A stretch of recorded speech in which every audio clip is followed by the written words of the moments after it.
anyone inside this auditorium, if there is any power attempting that in the secret, I declare, let that attempt be the final. Amen.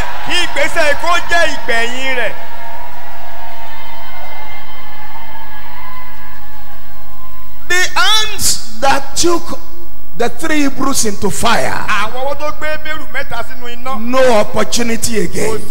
None. None. Listen, it's possible this is your prayer. You will get to a point in life, you will receive a particular anointing, and it will be perpetual, so that at any time that anybody dares that anointing, the word that has been established will become activated. The Bible says, Joshua said, anyone that dares to build this Jericho for 600 years, the world was sitting down, the world was sleeping down, the world took his bed, took it to the place, and people were asking the world, what are you doing here? He said, I'm to watch over Jericho, so that anytime anyone comes around this place to do anything that is contrary to the anointing that was deposited in Jericho, I will be activated. The Bible says, here came down, and they started building, and the wall said, I am here, I've been sleeping here, somebody deposited me here, and here said, so what can you do? I will show you what I can do. The Bible says, the word went to the firstborn of this man, cut off the head of the boy, look at the second born, cut off the head of the boy, look at the third born, look at the fourth born, took the last born. He said, what are you doing? He said, I was sent here. I sent this word to the life of someone. From today, any hand that is on assignment to push you into evil, that hand shall catch fire. Amen. The hand to catch fire. Amen. To catch fire. Amen. Oh my God, I'm saying to the life of someone, from tonight I'm living a deposit. From tonight I'm living an anointing. From tonight I deposit a prophecy. From tonight there's apostolic order for anyone on the earth that will use his hand. Anyone, anywhere, either spiritual or a physical, whether he want to sign paper that will push you into the pit, he want to use his hand to sign document that will send you to the valley, that will crash your life. I declare, let that fellow be paralyzed. Amen. Let that hand catch fire. Amen. To catch fire. Amen. To catch fire. Amen. To catch fire. Amen. Receive the anointing. Amen. I've not finished. Somebody will carry them. There's an anointing. Someone will carry. There's a power. Somebody will carry. The Holy Ghost is not done until the fellow carry. There are some people here, they want to carry the anointing, they become dangerous. They want to carry something, they become brutal. They want to carry something, they become wicked. You want to carry something, there's a power coming on those individuals right here tonight. I declare, carry the anointing. Amen. Carry the fire. Amen. Carry the fire. Amen. Carry the power. Amen. Carry the fire. Amen. Carry the fire. Amen. Carry the fire. Amen. Carry the fire. Amen. Carry the fire. Amen. No, it shall take place. It shall happen. It shall happen. They won't know you carry something. Wọ́n ní mọ̀ pé ó gbé nǹkan. They won't know there's something on Wọ́n ní you. mọ̀ pé nǹkan bẹ láyé They rẹ̀. will dare you from a corner. Láti fi kọ̀rọ̀ wá. I declare over your Mo life láṣẹ lórí ayé rẹ̀. the power Àwọn agbára yìí. that will trigger fire. Èyí yóò mú iná jáde. The power Agbára. that will trigger Yóò anointing. mú fòrò yóò jáde. The power Agbára. that will trigger the sword. Èyí yóò mú idà jáde. Whenever they want to attempt Nígbà tí it, wọ́n fẹ́ gbé gbèsè. receive that power. Amen. Receive the anointing. Amen. Receive the anointing. Amen. Receive the anointing. Amen. Let me hear you say, I receive it. I receive. Say it 7 times, I receive Nígbà it. méje, I receive it. I receive it. I receive it. I receive it. I receive it. I receive it. I receive it. He that dares you Ẹni tó bá gbìyànjú rẹ̀ shall sí ọ. fall for your sake. Amen. Yóò ṣubú nítorí I rẹ̀. say shall fall for your sake. Amen. Shall fall for your sake. Amen. Shall fall for your sake. Amen. Shall fall for your sake. Amen. That your hand tonight, Ọwọ́ rẹ̀ yìí I láyé. release Mo fire. yọ̀ǹda iná lé lórí. That your hand, Ọwọ́ rẹ̀ nì. I release Mo fire. yọ̀ǹda iná sí. I release Mo fire. yọ̀ǹda iná sí. I release Mo fire. yọ̀ǹda iná sí. I release Mo fire. yọ̀ǹda iná sí. I release fire. Mo fi iná sí. Release fire. Mo fi iná lé. Release Da fire. iná yìí. Release Da fire. iná yìí. In the name of Jesus. Amen. From tonight. Láti alẹ́ yìí lọ. From tonight. Láti àṣálẹ́ yìí lọ. From tonight. Láti àṣálẹ́ yìí lọ. Let your hand carry fire. Amen. Carry fire. Amen. Carry power. Amen. Carry power. Amen. Receive power. Amen. Carry fire. Amen. Let me hear you say carry fire. Mo gbé iná. Say it again. Say I carry Èyí fire. ń gbé iná rù I báyìí. carry fire. Say I carry I fire. carry fire. I carry fire. Gbé iná rù. Say I carry fire. Gbé iná rù. Say I carry Mo fire. gbé iná rù. Fire. Iná. Say I carry Mo fire. gbé iná rù. Say I carry fire. Ní mo gbé iná I rù. carry fire. Gbé iná rù. Yeah, it say I carry fire. Pé mo gbé iná rù. Jesus. Jesus. Oh my God. Basataya. Le kokosaya. Le basaya. Le kusotaya. Say I carry Mo fire. gbé iná rù. Jesus. Oh my God. Yes, Lord. Rataskadea. Hey. Say I carry fire. Èmi ń gbé iná rù. Wherever that devil is coming. Níbikíbi tí Sátánì bá gbé wà. From tonight. Láti àṣálẹ́ yìí lọ. I share the anointing on you. Mo kó ẹ̀fọ́rọ̀ lé olórí báyìí. I pour the power. Mo da agbára yìí. I pour the Mo fire. gba iná yìí lù ọ́. Let heaven hear this. Kí ọ̀run kó gbọ́ yẹn. Let rain of the anointing. Kí òjò àìfòró. Let it come down Ó now. sọ̀kalẹ̀ wá báyìí. Come down Ó now. sọ̀kalẹ̀ báyìí. Oh my God. Ọlọ́run mi ò. Hear my shit. Patasada. Makoskedea. Any agenda Gbogbo ètò kétò. that is going on right now Ó ń lọ lọ́wọ́lọ́wọ́ báyìí. over your life Lórí ayé rẹ̀. that can push you Ó lè tì ọ́. into a crashing, Sínú ìwòlú. that can make you to Ó lè crash. mú ẹ kó bolulẹ̀. I declare Mo pa láṣẹ. back to sender. Amen. Back to sender. Amen. Back to sender. Amen. Back to sender. Amen. Back to sender. Amen. Jesus. It's an insult. Ó jẹ́ ohun òdì. Aberration of the Calvary. Òdì ti káfá ti For a hand fún ọwọ́ to go on assignment against you láti lọ ṣiṣẹ́ lòdì sáyé rẹ̀. and come back successfully. Wọ́n sì wá padà wá. It's an insult. Ó jẹ́ ohun tó jẹ́ èdì. Your life must carry something else. Lọ́jọ́ ni káyẹ̀ kó gbé ohun kan lónìí. Anyone that dares such, Ẹnikẹ́ni tó gbé gbèsè náà. anyone that sends such errand to your life, Ẹnikẹ́ni tó rán irú iṣẹ́ ìsáyé rẹ̀. I Ó declare, pa láṣẹ. let that person perish. Amen. Kẹ́ni kó parun. There is a job Àbí iṣẹ́ kan that bẹ̀. someone will do Kẹ́nìkan yóò ṣe. and never return. Kò sí ní padà wá mọ́. Never return. Kò tún ní padà wá mọ́. Never return. Kò tún padà wá mọ́. The crown. Ilẹ̀. The crown. Adé. Belong to David. The crown. Adé jẹ́ ti Dáfídì. From the mind of God. Láti ọkàn Elédùmarè. From the mind of God. Láti ọkàn Elédùmarè ni. Saul. Sọ́ọ̀lù. Was an interpostor. Ó kàn jẹ́ tó wá gba ìyè Dáfídì jẹ́ ni. Is a Thracian fill-up of a gap. Ológun wá dí ibì kan sílẹ̀. But the crown from God was for David. Ṣùgbọ́n adé láti ọ̀dọ̀ Elédùmarè jẹ́ fún Dáfídì. So when the intermediary refused to disappear, David said one day, I know one thing. Saul will go to battle and will never return again. I say to somebody, anybody that goes to battle, that goes to battle against your destiny, I declare, he will go to battle.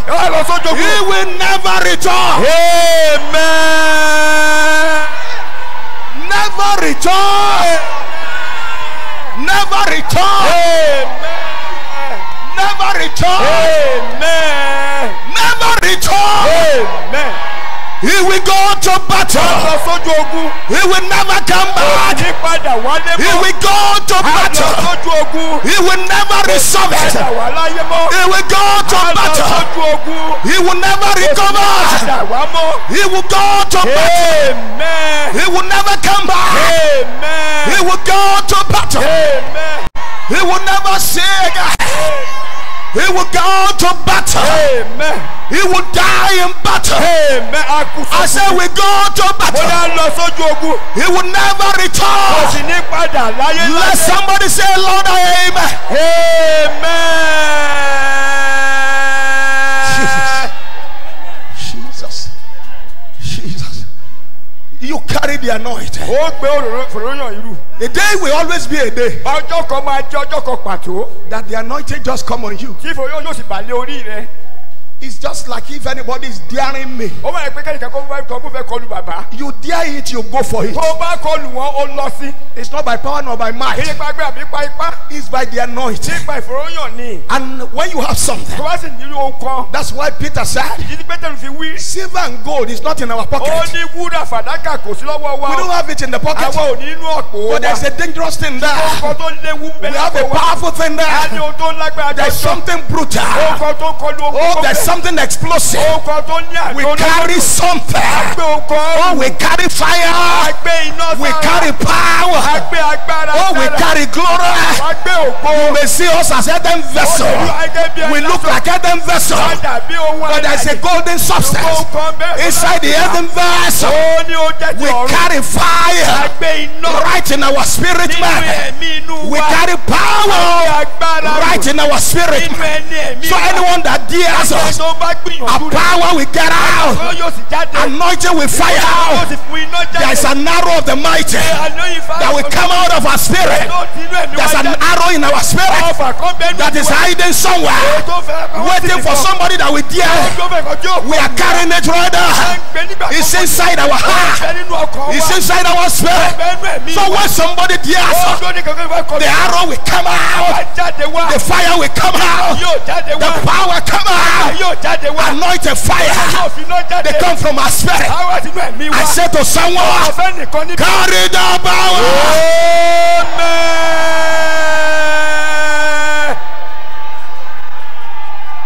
Today, as my God lives, today I declare over your life this perpetual anointing, grace from heaven, that will make your enemy to know that you got a God. You have a God. I declare, let that person carry that fire. Amen. Carry that power. Amen. Let me hear someone say, I carry power. Say, I carry fire. Jump up and say, I carry fire.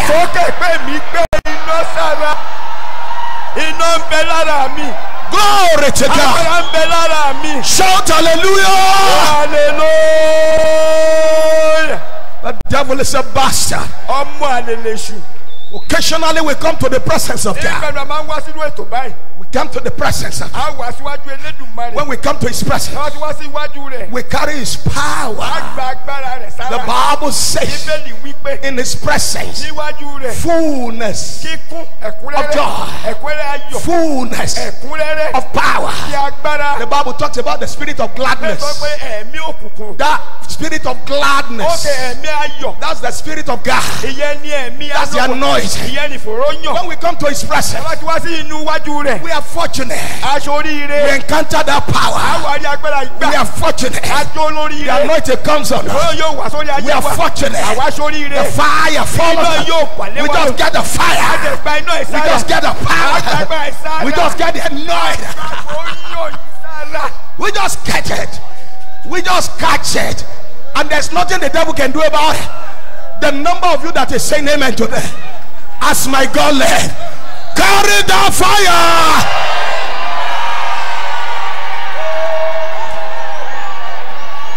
Receive the power. Get the power. Get the power. Get the power. Receive it. Receive it. Receive it. Receive it. Receive it. Receive it. He that dares you shall go for you. He that dares you shall go for you. He that touches you, touch the anointing of God. He that touches you, touch at fire. As my God lives, the hand you are stretching on, let the fire of God come on earth. Amen. Receive the fire. Amen. Touch the fire. Amen. Jesus. Jesus Christ. Oh my God. Rakapaya masere. Ah. Momesedarea. Alekapofa city. Mama Shanda Homa city. Elevator see Pramaskade. I speak to some people's lives here that are enemy kill you at the wrong queue. You are the wrong queue.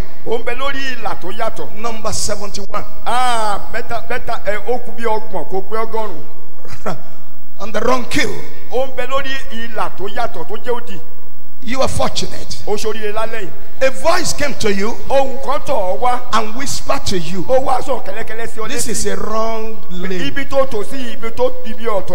you ask the fellow, where is the right lane? He said, go through the staircase to your right hand side. When you get there, you were number 2. You were number 2 there. Now I speak to the realm of the spirit, especially the way I have described it. That's exactly the heaven described it. So I declare right now, any of you that are on wrong queue in life, wrong lane, wrong business, whatever is wrong that you are waiting there, with the hand of God, I declare, move to the right queue. Amen. Go to the right place. Amen. When you get there, take the right number. Amen. I said take the right number. Amen. Take the right number. Amen. I pray for you in anywhere you are queuing in life and you are operating the enemy's number, enemy's placement. Number 71. I don't care what the meaning of 71, but I know this is a wrong place. I pray for such people. At that satanic number 71, you will go to the rightful number 2. You go to rightful number 2. Amen. Go to rightful number 2. Amen. In the name of Jesus. Amen. Let that begin to manifest quickly. In the name of Jesus Christ. Amen. Today is a special day for your life. Whether you know it or not, God is doing something. Whether you know it or not, God is doing something. God is readjusting your position. He's taking you to your rightful position. Taking you out where the enemy put you.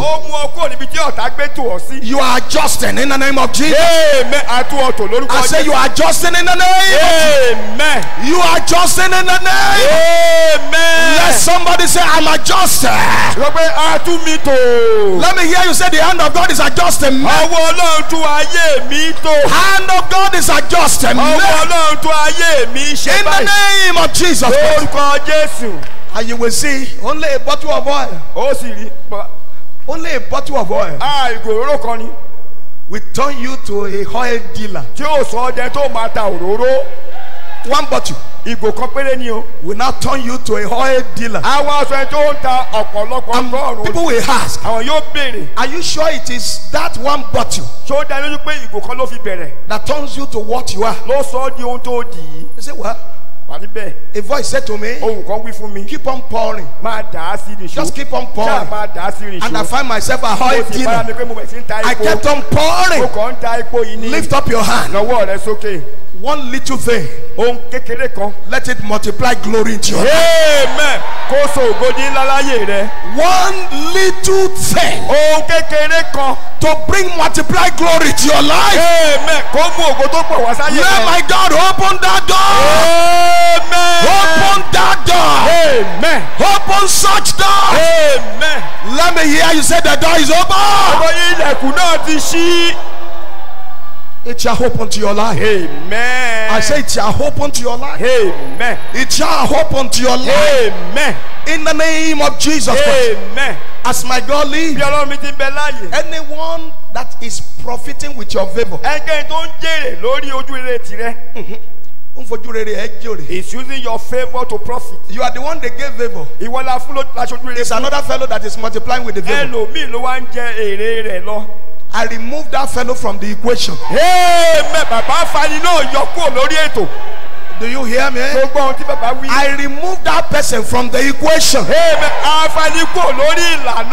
Before favor gets to you, he has cut it into pieces. He only give you the little that remains.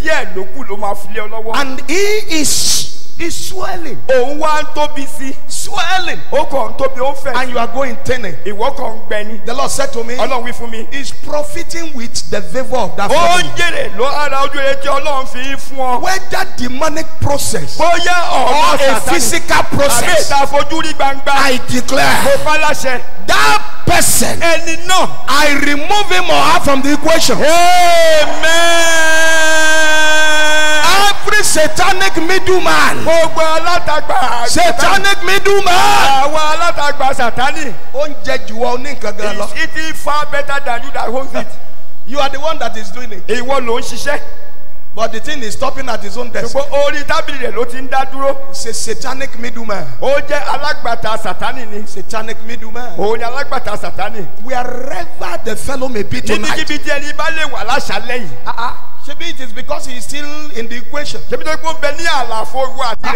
equation says go through A so you can get to B. B is the owner. But the equation says you have to go through A to get to B. What remains? Remove A from the equation so that you can go straight to B. As my God lives. Any satanic number A, satanic middleman that is profiting with your favor, I remove him from the equation. Amen. I remove him from the equation. Amen. I remove him from the equation. Amen. Don't you hear some time ago?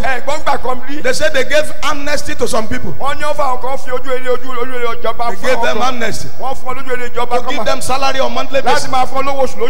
And some people sit at a particular equation. As the money coming from Abuja is just running into this big.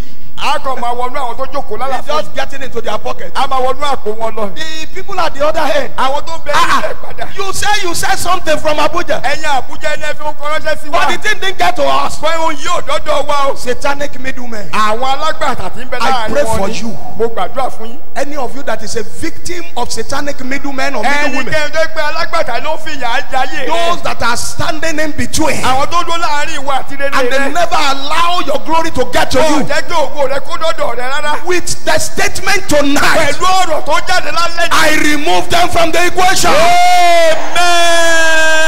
I remove them from the equation. Your blessing will get to you straight. Amen. I said, shall get to you straight. Amen. It shall get to you straight. Amen. It shall get your life straight. Amen. Let me hear your amen like thunder. Amen. Your amen like thunder. Amen. So shall it be. Amen. I pray for you. You will never be an abandoned project. Amen. If you understand that statement, let me hear your amen again. Amen. You will never be an abandoned project. You will never be an abandoned project. Amen. Your destiny will not be an abandoned project. Amen. Your business will not be an abandoned project. Amen. Your money making means shall not be an abandoned project. Amen. Let your amen roar like thunder. Amen. Let me hear you say every power. Say loud and clear, every power assigned to make me an abandoned project. That's a very annoying thing. Tonight, that power must expire. No, you will have to pray it very well. What I know about God is this: He will never want to be behind an abandoned project. But that's what the devil wants. Right? That's what the devil wants. The Bible says in that Jeremiah 29:11, I know the thought I have towards you, thought of peace, to complete whatever I started with you, right? To take you to the expected end. Whatever I have in mind, I don't want to stop it. Anything that I plan for you, I want to carry it out. What I said when you are coming from heaven, I want to get it to an end. And God himself showed it. The Bible says in Genesis chapter 1, in verse 31, God walked. He walked. He did it in the first day. The first day, the second day, after each of the days, after God had been sweating, he had a plan for himself. When he was waking up, he said to himself, today I'm going to make the light. And God was gathering things together, bringing them together. God was never tired. No devil can stop him. He was gathering them together. The devil was looking at God. He said, God, but I am the God of this world. You can't do what you are doing. You've got to stop that world, because I am here and you can't come here. You are the one that sent me from heaven to come down to the earth. Why competing with me? He was arguing. He was challenging. God was looking at it. God ignored him. God was getting the thing together. He was bringing the explosion together. God was making up his mind. He was gathering his thoughts. He was putting the word together. He was saying left. He walked on left. He put that aside. He moved to another step. He said, yeah. He walked on there. He said, there's T, there's H, there's E, there's R, there's E. The devil was watching. And God said, B. And the devil was working. And the devil was saying, we got to complete the job. Oh yes, he will complete it. As the devil is sent to someone, we got to complete you. We got to perfect you. We got to accomplish accomplish you? Will you be a fait accompli? But I'm answering that devil that it is yes. Let somebody say yes. Let me hear you say yes. Say it loud and clear. Say yes. And God gathered the friends. And suddenly the devil look at God.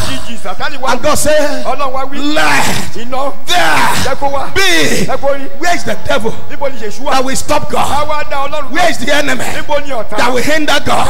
Where is the devil that will delay God? God can abandon his work. He has to finish it. God say L-I-G-H. And the devil was scattering everywhere. And God said, let there be light. And the Bible said there was light. And God went there and began to look at it. He looked at the light. He could see the brightness. He saw the millisecond with which the light is expired. And the devil was looking at God. And there's nothing the devil can do. The light was there everywhere. And God went to the another day. He said, let the water back on one side. Let the light move on another side. Let the firmament go to the sky. And the Bible says God went there. Look at it again. And the Bible says it was good. It was complete. It was perfect. It was accomplished. It was concluded. There was nothing missing. Everything was as God decided. Everything was good. By the time he got to verse 31, the Bible says, and God saw everything that he had made, and behold, it was very good. It was perfect. It was excellent. It was complete. It was accomplished. There's no imbalance, no incomplete stuff. God did everything, and they were good. That was what God wanted to do in your life, to make you a perfect destiny. I declare your destiny tonight, let perfection come upon it. Perfection. Perfection shall come on your destiny. Amen. The work of your hand shall receive anointing for perfection. Amen.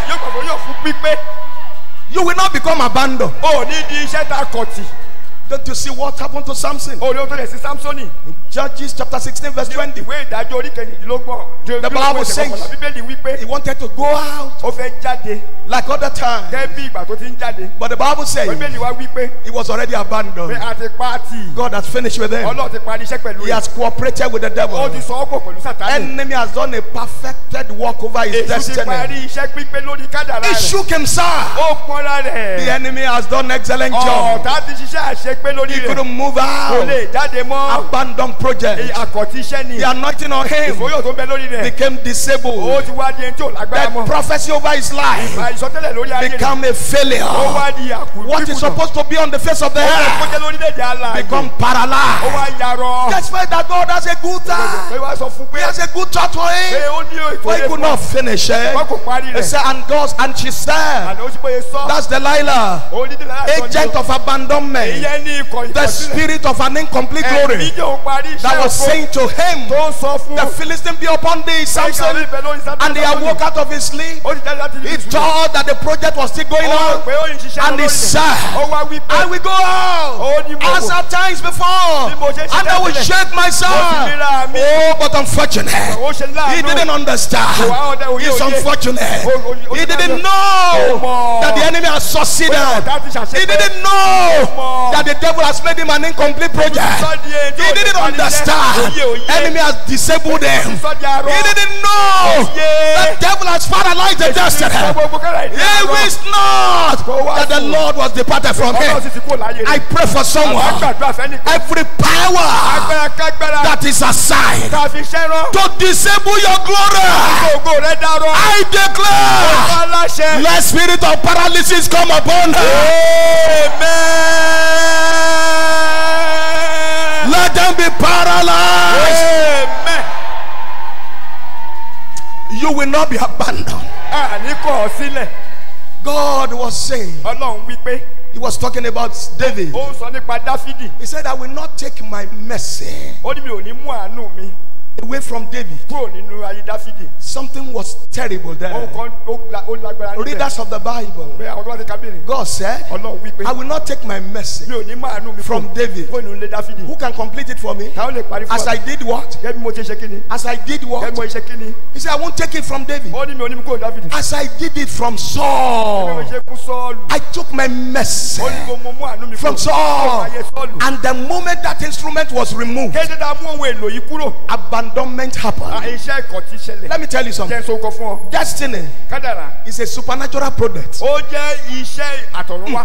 How many people hear me? ta ló gbọ́ tí ó bá wí. Destiny is what? kádàrá ẹ jẹ́ kíni. Is a supernatural product. iṣẹ́ tí àwọn ọ̀run fẹ́ gbé ṣe ni. It takes a supernatural power to complete ó it. ní ṣe pẹ̀lú agbára àtọ̀run láti parí Hey! iṣẹ́ yìí. I read an article sometime. bàbá ka ìwé kan nígbà kan. Article. ìwé kan tá a I kọ. remember I made photocopies. bàbá ṣe pé ó ń ṣe ẹ̀dá rẹ̀. The title of the article is this. ẹ̀yà rẹ̀ ni pé Billionaires àwọn bilóníà. of the world àwọn bilóníà ayé. in dollar time ní pé dọ́là ní òkè at a náírà o. particular time of the world. nígbà kan nínú ayé. How they all crashed. bí wọ́n ṣe wó palẹ̀. So they selected 13. wọ́n wá yọ àwọn mẹ́tàlá. 13 billionaires àwọn bilóníà mẹ́tàlá in the world. nínú gbogbo àgbáláyé. How they became zero. wọ́n yé di dágọ́ di ohun kọ̀ọ̀kan mọ́. When I photocopied it, bàbá ṣe ẹ̀yà rẹ̀. I gave it to someone. bàbá fi fẹ́ nìkan. And I spoke to the fellow. I traveled to where the fellow bàbá was. lọ sí ọyìn àjọ bẹ́ẹ̀ ni wọ́n I á sọ said, fún. read that thing very well. káàkiri dáradára. Some people have made money in the past. àwọn kan wọ́n ti lówó nígbà They were kan. nowhere to be found. wọ́n rí wọn mọ́. Why? kí ni kì í. They didn't know that money was a creation. wọ́n mọ̀ pé owó àṣẹ̀dá rẹ̀ ni. It was created. ada ni. Everything that was in the world, owó tó bá yé inú ayé. they were what? kí ni a ṣe fún. They were created. ada wọn ni. And anything that is created, ẹ̀ka ẹ̀ sì ti dá. they can disappear. ó lè parẹ́. It's only the creator àfẹ́ tó dáhùn that cannot disappear. tí ò lè parẹ́. The creator ẹ̀ tó can ṣẹ̀dá. speak to creature ó sọ sí ohun and tó tell fẹ́ it dá. to cease ó ní kó dákẹ́. and not to be again. kó má sì wà mọ́ láíláí. It's only the creator àfẹ́ tó ṣẹ̀dá that rẹ̀. can never cease. kọ́ ni ò lè dákẹ́. Are you catching what I'm talking about? When you are supernaturally created, pẹ́pẹ́ adá ọlọ́tọ̀ there is nothing the devil can do about oṣù it. lè ṣókó nípa I rẹ̀. am praying to some life here. àgbà lálẹ́ fáwọn kan. As my God ọ̀rọ̀ lives, mi ti bẹ láàyè. no matter what the devil has been saying, Oníṣù ti ń sọ. your destiny, Kádàrá rẹ̀. it is recreated supernaturally. Amen. Láṣẹ̀dá rẹ̀ látọ̀ It is supernatural recreation. Amen. Recreation. Amen. Recreation. Amen. Recreation. Amen. Recreation. Amen. When God creates Tọ́lọ̀ something, bá ṣẹ̀dá. there's nothing the devil can Kò sí do. ohun tẹ́nikẹ́ni lè ṣe sí mọ́. Devil can do about it. A kò lè ṣe ohunkóhun nípa rẹ̀ mọ́. When one abandoned project spoke sometimes, Nígbà tí iṣẹ́ takọ̀tì kan sọ̀rọ̀ jáde nígbà abandoned project, iṣẹ́ takọ̀tì. he was arrogant. Ó ń ṣorí kunkun. He was proud. Ó wá ń gbéra ga. And God looked at him Ọlọ́run wá wò ó. and he said, boy, Ó ní ìwọ ọmọ. you are talking about your power for song, À ń sọ orúkọ agbára fún orin. your ability to cover my throne, Agbára láti bo ògo àti ìjòyè when oyè. no other angel can come closer. Tí ó yẹ pé áńgẹ́lì kan kò lè gbìyànjú àti súnmọ́. Any angel that dares my throne Áńgẹ́lì tó bá gbìyànjú ìtẹ́ mi. will be burnt to ashes. Òun la òjò kúná. But you, boy, Ṣùgbọ́n ìwọ ọmọ. you come closer. Ó wá súnmọ́ mi And pẹ́típẹ́tí. the light, the brightness of my life Ìwọ́gbọ̀ ìmọ́lẹ̀ ìtọ́jú has never ìmọ́lẹ̀ mi. consumed you. Tí ò dẹ̀ pa ọrùn. You even bath in my glory. Ó dẹ̀ tún wẹ̀ nínú ògo. And that make you to be Ó proud. wá sọ ọ́ de olùgbéraga. And God now told him one secret. Ọlọ́run á sọ àwọn àṣírí God kan. said to him, Ọlọ́run wá wí fún you un. have forgotten. Ó ti gbàgbé. I created the Èmi ni mo soul. dá ọ bẹ́ẹ̀. And so, what I created, Ó tí mo dá. I can remove them one after Ó máa another. yọ wọ́n ní sísẹ̀. Oh, I pray for someone. Bàbá gbàdúrà fẹ́. Whatever is making you to rejoice now, Gbogbo tó mú kínú rẹ̀ dùn báyìí. God will not remove it from you. Amen. Ọlọ́run ní ìgbà lọ́wọ́ rẹ o. I say, God will not take away your mercy. Amen. He will not take away the mercy. Amen. He will not take away the substance. Amen. He will not take away the power. Amen. He will not take away the treasure. Amen. He will not take away the lift. Amen. Let somebody say louder, amen. Amen. God told them, Ọlọ́run wí fún. I created you so. Èmi ni mo dá ọ bẹ́ẹ̀. So you have nothing to be proud of. O ò lóhun tó fẹ́ máa ṣègbéraga lé lórí. God told them, Ọlọ́run wí fún. I remove everything. Mo yọ gbogbo kúrò. The moment God removed the power that withstand the brightness, Ṣé tẹ́tẹ́ Ọlọ́run mú agbára tó lè mú kó dúró ti ìmọ́lẹ̀ rẹ̀? a particular fire, Iná kan ọ̀tọ̀. a brightness, Ìmọ́lẹ̀ kan. moved out of God. Ó ti inú Ọlọ́run jáde. Hit Lucifer. Ó kọlu Luciferi. Before Lucifer said Jack Ó sọ Robinson, pé ń bo ni mo wà. he was already on the earth Ó bá inú ayé. and he was looking. Ó wá ń wò. Where am I? Ń bo ni mo wà. You know, there is a supernatural substance Ẹni pé ohun kan wà látòkè wá. that blocked that wind before. Èyí tó di afẹ́fẹ́ yìí lọ́wọ́ But tẹ́lẹ̀. because he didn't Ó ní understand, pé òye Luciferi God tẹ́lẹ̀. removed the resistance in him. Ọlọ́run mú agbára tí máa ń mú pé òun má ṣe lára ẹ̀ ó mú And kúrò. that's how he became an abandoned Ó project. wá di iṣẹ́ tá a kò lè parí. I pray for you. Bàbá gbàdúrà fún ọ. What God has said concerning you. Ohun tó Olúwa ti sọ nípa rẹ. Ọlọ́run ò ní ronú pìwàdà òdì lórí. Amen. God will not have a repentance otherwise. God will not have a negative change of mind. Amen. He will not have a negative change of mind. Amen. God will not repent over your life. Amen. In the name of Jesus. Amen. What he has said, Ohun tó ti wí he will bring it to pass. yóò mú wá sí ìmúṣẹ. He will bring it to pass. Amen. It is not what I'm looking at now Kì í ṣe ohun tí bàbá ń wò lọ́wọ́lọ́wọ́ báyìí. that God said. Tí Ọlọ́run wí, You are beyond this. ó lójú báyìí lọ. What God Ohun said tọ́lọ́run wí, is a glorious thing. ó jẹ́ ohun ológo. When God finished with you, Ìgbà tó parí pẹ̀lú rẹ. when he created your Ìgbà tó destiny, dá kádàrá rẹ tán. there's nothing that left heaven. Kò sí ohun tó fi ọ̀run sílẹ̀. Hear me again. Gbọ́ mi dáradára. Nothing left Kò heaven sí ohun tó fi ọ̀run sílẹ̀. that God will not inspect. Tí Ọlọ́run ò ní bójú tó fọ́. Are you getting what I'm Tó saying? gbọ́ mi bí. Before any destiny will leave heaven, Kí kádàkádà tó lè fi ọ̀run sílẹ̀. when God packaged a Gbà woman, Ọlọ́run tó tọ́jú ẹ̀ nínú oyún. when he packaged the woman, Gbà tó ń tọ́jú he would check the womb, Ó wo inú rẹ̀ he would dáadáa. check the kidney, Ó wo he would kíndìnrín check rẹ̀. the liver. Ó wo kọ̀lọ̀ God will check all the systems. Gbogbo tó ń bẹ lára rẹ̀ Any human being, Gbogbo ènìyàn. all the systems, Gbogbo tó fi ń jẹ́ ẹ̀dá ènìyàn. respiratory, Gbogbo tó fi ń tọ̀, tó fi ń circulatory, yàgbẹ́, tó fi ń yípo. reproductory, Gbogbo tó fi ń bímọ. anyone, Gbogbo rẹ̀. God checked them Ọlọ́run all. á ṣe àyẹ̀wò And rẹ̀. he gave an assertion Ó wá fi lélẹ̀. as a quality control Gẹ́gẹ́ expert. bí ẹni tó fojú tó mọ He iṣẹ́ tó will péye. say to the Á thing, wá wí fẹ́ ní this oúnjẹ. is here. Ohun tí mo dá yìí. If there is a place Tó níbi kan bá. that need a reshaping, Tó ní ṣe kí n tún he will ṣe. say this kidney is too big. Á lè yí tóbi. God will pat it a Ọlọ́run little yóò fọwọ́ tọ́ and díẹ̀. the kidney will be in shape. Kíndìnrín rẹ̀ yóò sì wà. And God will move Ọlọ́run backwards yóò rìn sẹ́yìn. and he will look at the Á wá man. wo arákùnrin He náà. will assess the Á wá man. gbé yẹ̀wò. No wonder Ìdí rẹ̀ o. David said, Dávidi wí I pé. was wonderfully Ó ní created Adá mi ti yá God, mi ti look at lánú. me. Ọlọ́run wò mí. from the head Láti to ọ̀run. the sole of my Láti orí feet. dé sàlẹ̀. And God said, Ọlọ́run wá wí pé. you are very good. Ó dára púpọ̀. Angel, Áńgẹ́lì. load him Kó pé. into the loins of somebody. Lọ sínú ojú Let him be produced Tẹ́sà bí by jáde. the spermatozoa Jẹ́ nípa of ẹjọ́ somebody. Tẹnìkan. Let there be fertilization. Jẹ́ I have checked the quality. It's of standard well. Take him to the hair. He can stand the devil. He can stand the demon. He can stand the environment. Send them to the hair. I tell you here today, anything that is not good in your life, the enemy has done that. I declare, let that thing disappear. Amen. Let it disappear. Amen. To disappear. Amen. To disappear. Amen. Let your amen roll like thunder. Amen. God will not do an incomplete thing. Ọlọ́run kì í ṣe ohun tí ò pé. He perfects it. Ó máa ń mú un pípé ni. Perfect it. Á mú kó pé. No wonder Ìdí rèé. David said Dávidi wípé. in Psalm 138, Ní orin Dávidi. in verse 8, Ẹsẹ̀ kẹjọ he rẹ̀. said the Lord will perfect. Ọlọ́run yóò wá He will pípé. perfect Yóò mú wá sí pípé. all that concern me. Ogun tó ní ṣe pẹ̀lú mi. He will perfect Yóò mú wá sí pípé. all that troubles Ohun me. tó yọ mí lẹ́nu. He will Yóò perfect mú wá sí pípé. all that burdens Ohun me. tó jẹ́ ìrúwo lórí God mi. will perfect Ọlọ́run yóò mú wá pípé. all that saddens me. Ohun tó mú mi kí n máa. All that confuses Ohun me. me. The Lord will perfect that which concerneth me, that which burdens me, that which saddens me, that which afflicts me, that which troubles me, that which confuses me, that which depresses me, that which stagnates me, that which complicates me. God will perfect it. Any imbalance that is in my life, God will arise to adjust it. Any imperfection that is in my life, God will arise to perfect it.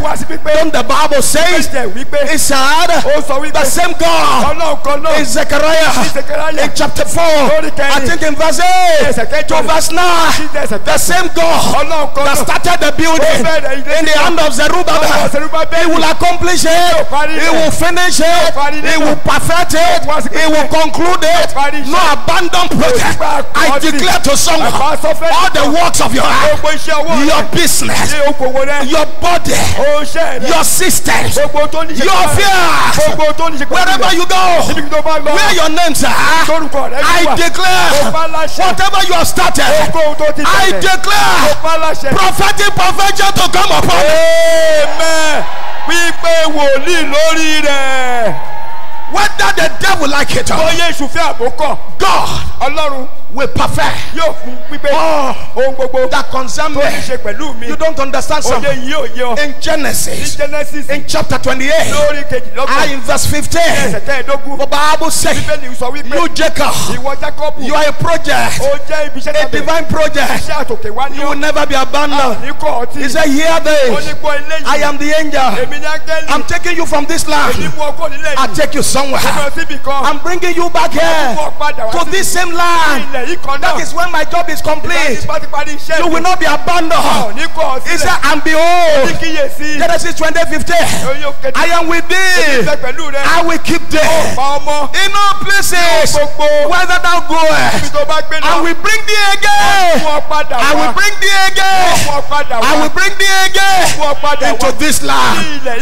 Into this land. For I will not leave you. If I leave you, you'll be an abandoned project. If my eyes are no longer watching you, you become abandoned project. If my hand is no longer holding you, you become an abandoned project. If my voice is no longer moving with you, you become an abandoned project. But I will not leave there until I have done that which I have spoken. I decree to someone, what God has said, receive fulfillment. Amen. Receive fulfillment. Amen. Receive accomplishment. Amen. I will never leave them. God don't want to abandon people. Whatever He says, His hand can perform it. Whatever He says, whatever He says. The Bible says, when the children of Israel were in the wilderness, the Bible says, and the voice of the king, the shout of the king, the shout of the king is with them. Why? So that they will not be abandoned in the wilderness. The shout of the king was with them. Now and then, Moses will shout, thus saith the Lord. The shout of the king. The shout of the king. God ensured that for all the years, the shout of the king was there. Every week, the king is shouting. Every month, the king is shouting. If there is no shout, they become abandoned projects. Those that didn't hear the voice, that didn't hear the shout, they die in the wilderness. They didn't hearken to God. They disobeyed. They were rebellious. They behaved as if God was not there. The shout of the king was there. I bring a shout to your destiny tonight. As my God lives, whatever is incomplete in that destiny, receive prophetic perfection. Amen. Carry the perfection. Amen. Carry the perfection. Amen. You will get it? Ó gbà á. I say you will get it. Amen. God never left that boy. Ọlọ́run ò fi wọ́n sílẹ̀ níbẹ̀. The boy, Ọmọ yìí. angel, Áńgẹ́lì. held his hand. Ó gbá ọwọ́ rẹ̀ mú. He said, boy, Ó ní ọmọ follow me. tẹ̀lé mi lẹ́yìn. At a point, Nígbà kan, he told the angel, ó wí fáńgẹ́lì. Laban Ó ní Námánì. is cheating me. Ó ń yọ̀ mí He jẹ. said, boy, don't Ó worry. ní má ṣe yọra rẹ lẹ́nu. We have a joker. Àwa ní ohun tá a fi bá You are not an abandoned project. Ó ń ṣe iṣẹ́ tá a kọ tí. I know everything that you are to become. Ohun gbogbo tó ó dì ní mo mọ̀. Everything that God has said. Ohun tí Ọlọ́run ti When you sọ. were being created, Nígbà tá à ń dá ọ. the word that was spoken to your Ọ̀rọ̀ tá a life. sọ sáyé rẹ. I'm an encyclopedia of that Èmi word. ní gbogbo ìwé I àtòkèdè know the lẹ́bẹ̀. meaning. Gbogbo ìtumọ̀ Never rẹ̀. mind. Má ṣe yọra lẹ́nu. Laban, Lábánì. that is too Ó small kéré níye. to the spirit of perfection Bí ẹ̀mí pípé. that I am to you. Èmi jẹ́ fún ọ. At a point, Nígbà kan pàtó. the angel told him, Áńgẹ́lì wí fún. it is time for us Àkókò tó fún wa. to act. Láti gbé Go and gbèsè. get a poplar tree. Ó lọ gún igi kan. Make a sign around it. Ó yá fi àmì síbẹ̀. Anywhere the animals are mating, Níbi tá a ti rí àwọn ẹranko go tó and papọ̀. put the poplar tree Ìwọ there. lọ fi igi The síbẹ̀. Bible Bẹ́ẹ̀ni says, wípé. whenever those animals saw the tree, Táwọn ẹranko bá ti rí it igi. became a supernatural impartation. Àti ohun tá a gbọ́ God látòkè was wá. already backing the tree up. Ọlọ́run wá ń tì igi As lẹ́yìn. the animal were looking at the tree, Bí àwọn ẹranko ṣe ń rather gbègbè. than seeing the tree, Ipò kí wọ́n they rí were igi. looking at the angel of perfection. Áńgẹ́lì They saw the angel there, and the angel said, "You animal, ẹranko produce like what I'm showing. sọ ohun tí mo fi wọ̀nyí. Produce, produce, produce, produce." Mú jáde. By the time they will Bàbá produce, ó mú ohun jáde. perfection came out. Pípé jáde It was wá. the angel of perfection. Áńgẹ́lì pípé ló wà níbẹ̀. Jacob himself was shocked, Ó ya Jákọ́bù pàápàá and he lẹ́nu. said, "This angel, Ó wá lọ bá Áńgẹ́lì. now wow." Ó mà dé He said, o. "Don't worry about Má that. jọra rẹ lẹ́nu rárá. There's nothing in the Kò sóhun universe kó tó bẹ láyé. that we cannot Tá a kò handle. lè gbámú. There is nothing that is made Kò sóhun kó tá a dá. that it is not our master that Tí ó made ṣe it. bàbá wa ló In dá. the beginning was the word. Ìbẹ̀rẹ̀ ní ọ̀rọ̀ The bẹ́ẹ̀. word was God. Ọ̀rọ̀ ní The Ọlọ́run. word was with God. He was with God at the beginning. Ó ń bẹ lọ́pọ̀ Through lọ́pọ̀ him all things were created, and without him nothing that was created was created. In him was the light, and the light was the light of men. And the light came into the world, and some people did not recognize it. He came unto his own, and his own believed him not. But for those that believe it, he gave them power to become sons and daughters. Do you get what I'm talking about? So angel told them, Áńgẹ́lì wí fún. never bother. Má jẹ́ kó yọ ọ́ We can lẹ́nu. handle anything. A lè gbá gbogbo The mú. spirit of perfection Ẹ̀mí pípé. can handle the Ó world. lè yọjú ohun gbogbo. There is no organization. Kò sí ibi iṣẹ́ kíbi There iṣẹ́. is no door that is closed Kò sí ilẹ̀kùn tó tì. that the spirit of perfection can Ẹ̀mí handle. pípé ò lè gbá mú. He told them, Ó wí fún. never have boy. Má yọra rẹ lẹ́nu I ọmọ. know my assignment. Mo mọ iṣẹ́ ta fi rán I mi. must take you back to that land. Dandan ni kí wọ́n padà sílẹ̀. And the Bible says, Bíbélì wá wí pé. when he got back to the land, Àtọ́ wá sílẹ̀ náà he padà. called the name of the place. Ó pe bẹ̀ lórúkọ The kan. Bible says, Bíbélì wí pé. his arch enemy came Ó ní olórí ogun ayé with rẹ̀. 400 Ó men. dé pẹ̀lú ọgọ́rùn-ún mẹ́rin ènìyàn. When Jacob saw Esau Jákọ́bù rí Ísọ̀. with 400 men, Pẹ̀lú ọgọ́rùn-ún mẹ́rin he said, ènìyàn. mo gbé Ó o. ní I'm in trouble. The spirit of perfection. Ẹ̀mí pípé. He said, Ó ní boy, ọmọ. I am with Ó ń thee. bẹ pẹ̀lú rẹ̀. Don't be afraid. Ó máa gbọ́ tó ń pàjẹ́ Whenever I am with you, Nígbà tí wọ́n bẹ pẹ̀lú rẹ̀. no matter the giancy of Ó the ti wù enemy, kí gíga ọ̀tá they will dàgbò. submit Wọ́n á here. tẹríba He said, fún you ọ. just stand by my Ó side. ṣàdúró lẹ́gbẹ̀ẹ́ mi. You just stand here. Ìwọ dúró tì mí. Don't shake. Má ṣe gbọ̀n rárá o. Just stand there. Ṣàdúró. And Esau was coming, Ísọ̀ sì ń bọ̀. very furious. Pẹ̀lú igbe. When it was some meters to the Ìgbà tó ball, kù díẹ̀ kó dọ́dọ̀ rẹ̀. Esau took a hop. Ó wá dúró. You know what happened? Ìjọba tó The ṣẹlẹ̀. Bible says, Bíbélì wí pé. when the sea saw it, Ìgbà tí ilẹ̀ the òkú sea stopped there. òkú dúró. When the sea saw it, Ìgbà tí òkè the sea saw it. òkè Not saw them. The sea saw it. òkú lórí. The sea stopped there. Ó dún òkú dúró. Esau stopped there. Ísọ̀ dúró. Esau said, Ó wá ní. you this boy, Ìwọ ọmọ yìí. you took my blessing. Ó gba ìbùkún mi lọ. The angel of perfection Áńgẹ́lì dúró tì. told Ó Esau, wí fún Ísọ̀. shut up your mouth. Tẹ́nu rẹ̀ dúró. And he stopped there. Ó wá dúró níbẹ̀. And Jacob, Jákọ́bù. he said, my brother, Ó ní ọ̀bọ̀dá I can mi. give you this animal. Mo lè fi ohun gbogbo yìí fún ọ. The angel of perfection told him, Áńgẹ́lì wí fún. if you take anything from me, Tó o bá mú ohunkóhun lọ́wọ́ Jákọ́bù. Esau just moved back Ísọ̀ with the padà. 400 men. Pẹ̀lú àwọn He said, I ọgọ́rùn-ún. am sorry, oh, Jọ̀ọ́ má bínú o. that person by your side. Ẹni tó bẹ̀rẹ̀ Now, kẹ̀lẹ̀. wow. Ó lágbára Somebody jọjọ. can carry something tonight. Ẹnìkan kájọ I rẹ̀. declare over your life, Aláṣẹ lórí ayé. angel of perfection, Áńgẹ́lì kú pípẹ́. let him stand by you from tonight. Amen. From tonight. Amen. From tonight. Amen. Receive that gas. Amen. Receive that gas. Amen. Let me hear you say, I receive it. I receive it. You will get there. Amen. Oh my God, I pray for you. Bàbá gbàdúrà fún wa. Ah, Masapakayara. Ramasete. As my God lives. Bí Ọlọ́run mi ti bẹ láàyè. Anything you have in process. Ogun tó ti gbìyànjú tó ń ṣe lọ́wọ́lọ́wọ́. Anything in process. Ogun tó ń dáwọ́lé tó ń lọ lọ́wọ́lọ́wọ́ báyìí. Anything in progress. Ogun tó ń tẹ̀síwájú nínú àwọ̀ rẹ̀ lọ́wọ́ báyìí. Anything you are doing. Ogun tó ń ṣe lọ́wọ́lọ́wọ́ báyìí. But you have not finished it. Ṣùgbọ́n tó ti parí rẹ̀. It's right there in the pipeline. Ó ń bẹ nínú ibi tó gbé tòun sí. I declare. Bàbá pa láṣẹ o. Every satanic extra day. Gbogbo ọjọ́ kọ́lọ́ tí Sàtánì fẹ́ fi kún ọjọ́ rẹ̀. That is over that process. Ó fẹ́ kọjá ètò tọ́lọ́run ṣe fún I ìyẹn. cancel it in the name of Jesus.